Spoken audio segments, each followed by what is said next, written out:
So I finally took my first cruise, and I thought I was mentally prepared for it. Nope, I was not, because apparently going on a cruise turned me into six completely different people, depending on the time of day, the deck I was on, and one of them I'd even say I didn't really respect afterwards. So I had planned this trip for about a year. I was taking my wife for our 20-year anniversary, away from my wife and I to reconnect, to relax, and spend some actual quality time together without, emails, laundry, or me saying, just give me 10 minutes. I need some time to finish work. I thought I knew what cruising was. I assumed that everyone on it would be old, or at least older than me. I thought they'd all be wearing beige, playing shuffleboard, and really in bed by 8 o'clock. Nope. The cruise was filled with normal humans, people my age, some older, some younger, people who are dancing better than me, people who are dancing worse than me. Rare, but it happened. So let me walk you through the six personalities that I apparently contain. The first person came to life, honestly, the moment I stepped onto the ship. I call her my Annie persona. And I tell you, I don't care that I'm in my 50s. I walked into that giant floating hotel like a child walking to Disney World. No exaggeration. In my head, I heard Annie singing, I think I'm gonna like it here. I was wide-eyed, pointing at everything. Oh, look, there's a lobby. Oh, look, they have staircases and an elevator. Oh, look, ice cream station. I became, honestly, a human version of a golden retriever. Tail wagging, head on a swivel. Honestly, zero chill. It was peak joy. And also, last time I looked that well rested. Once the initial shock wore off, I entered phase two, which I call the kid in the candy store personality. I must do everything right now, all of it. Shows, yes. Shore excursions, book three. Silent discos, I didn't know what it was, but I became absolutely obsessed with it within 10 seconds. I dragged my wife from deck to deck like I was speedrunning in a video game. We did things together, we did things apart. She relaxed. I overscheduled myself like I was on a work project. There were no limits on a cruise. There was only buffet time and the space between buffet time. I was absolutely unstoppable. Then we hit personality number three, which I'll call the peak happiness personality. There was one night, probably around night three, where I hit absolute cruise nirvana.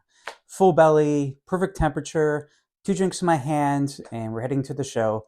My wife was dressed to the nines. She was smiling. My shoulders were relaxed for the first time in, I don't know, like a year. It felt like my life paused and said, here, Chris, enjoy this. And we laughed, we danced, we ate food that was way too good to be included in the price. I truly thought, this is it. This is peak happiness. The top of the mountain. Little did I know who was lurking right around the corner. Then came personality number four. I think I'll have to call him Too Many Drinks Guy. Look, I'll admit I'm a casual drinker, but on a cruise, something happened. I'm like, oh, the drink package is included? It would be wasteful if I did not indulge. So I did. And by indulge, I mean I paced myself like a toddler in a birthday party. Day drinking, night drinking, deck drinking, balcony drinking, walking drinking, silent disco drinking, which, by the way, is now one of my core religious experiences. And here's the thing. I didn't get sloppy, but I definitely hit that I'm freaking hilarious level of tipsy. Everything was funny, everything was relaxing, everything was perfect. Until he hit me on day five. Reality, mortality.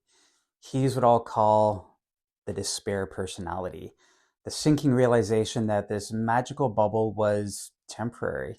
I suddenly became hyper aware that the cruise was actually going to end and my life would come roaring back. The dread was real. I checked the schedule, only 2 days left. Then an hour later, still only 2 days left. No, I don't accept this. My wife, she was thriving, relaxing by the pool, enjoying herself.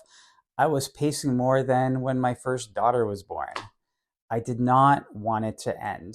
But you know what? Time does not care about my emotional instability. Then the final personality, where I became a broken man. This is the counting down until it's over personality. I walked around the ship whispering, 24 hours left, 12 hours left, last breakfast, last time I'll be on deck 14.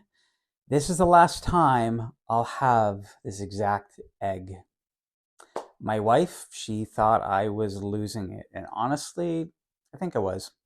Because as much as I loved the cruise, as much as the food was amazing, as much as I fell in love with silent discos, as much as the time with my wife felt like medicine, I realized something about myself. I'm not built for perfect weeks. My brain just can't handle that much joy in one package. I need it in much smaller doses, the highs, the lows, the drinking, the laughs, the connection with my wife. Really, I felt all of it. It was our 20-year anniversary trip, our very first cruise, a year of planning and a week of every emotion available to the human race. I wouldn't change it for anything. Anyways, we're home now, and I'm back at my desk, and I'm already thinking about silent discos, which feels like a problem I can deal with later.